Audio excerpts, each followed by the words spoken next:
সেনাবাহিনীর অবসরপ্রাপ্ত মেজর সিনহা মোহাম্মদ কাসেদ খান হত্যা মামলায় ওসি প্রদীপ কুমার দাস ও পরিদর্শক লিয়াকত আলীর মৃত্যুদণ্ড বহাল রেখেছেন হাইকোর্ট। এই মামলার বাকি ৬ আসামির যাবজ্জীবন সাজা বহাল রাখা হয়েছে। একই সঙ্গে প্রত্যেক আসামির ৫০,০০০ টাকার জরিমানার আদেশ বহাল আছে।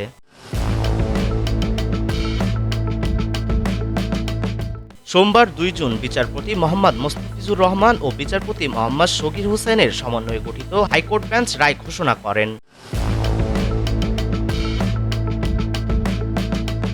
আদালতের রাষ্ট্রপক্ষে শুনানি করেন attorney general Mohammad Asaduzzaman, deputy attorney general Shamima Dipti, সঙ্গে ছিলেন deputy attorney general Jasim Sarkar, সহকারী attorney general barrister Sumaiya Aziz, Labani Akter.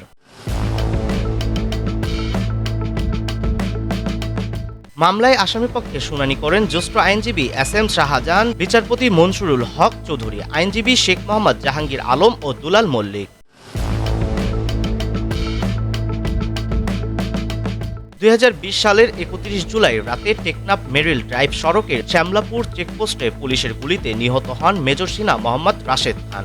আলোচিত এই মামলায় ২০২২ সালের ৩১ জানুয়ারি কক্সবাজারে জেলা ও দায়রা জজ আদালত রায় দেন। রায়ে টেকনাফ থানার বরখাস্তকৃত ওসি প্রদীপ কুমার দাস ও পাহাড়ছড়া পুলিশ তদন্ত কেন্দ্রের পরিদর্শক লিয়াকত আলীকে মৃত্যুদণ্ড এবং অপর ৬ আসামিকে যাবজ্জীবন কারাদণ্ড দেওয়া হয়। এ রায়ের বিরুদ্ধে হাইকোর্টে আপিল করেন আসামিরা, আর ২ জনের মৃত্যুদণ্ড অনুমোদন চেয়ে আবেদন করেন রাষ্ট্রপক্ষ।